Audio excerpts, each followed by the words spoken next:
Now we're going to go back in time, and I'm going to ask you who you think did each of these huge events, okay? Mm-hmm. The killing of MLK Jr. That was a CIA operation because they considered him a dangerous communist. And but the FBI was bugging in churches where he was giving some of his speeches in churches.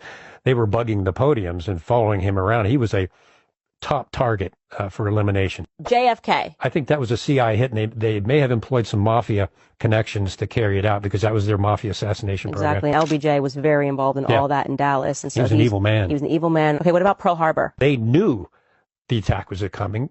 They knew where it was going to happen in Pearl Harbor and when.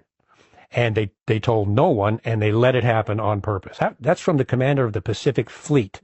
I would say that's a pretty credible witness. So, yeah. That was a false flag. They've admitted that. They admitted they heard it was going to happen. And, how else were you going to get Americans to be on the side of this war? That had nothing to do with us. Which brings us to 9/11. Your opinion? My opinion. As a criminal investigator, as a former CIA officer, 9/11 was not the act of a bunch of poorly flight-trained terrorists that executed an unbelievably meticulous piloting of those aircraft. Even pilots, there's pilots for 9/11 Truth now, and they say we could not have done that. Experienced pilots could not have made those maneuvers. Not possible.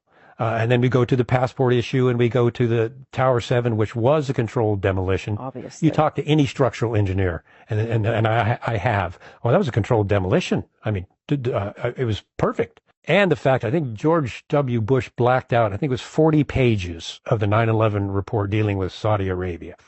And the report came out, the 9/11 Commission report came out, but those pages were blacked out, and he refused to unredact them. So wait a minute, this report was supposed to be for the American people on what happened, and you blacked all these pages out? What in the world?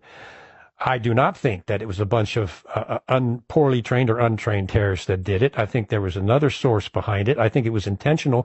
And I'm going just from a criminal investigative perspective, just looking at the evidence, what evidence we have, that was an intentional act. And it would fall right into the MO that you and I are talking about.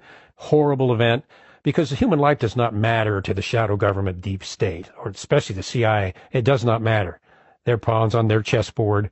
They don't care that 3,000 people were horribly killed that day, but it achieved the aim of gutting the U.S. Constitution, bringing in the horrific Patriot Act, giving the CIA unthinkable authority for secret prisons and torture beyond waterboarding and secret renditions and all of that.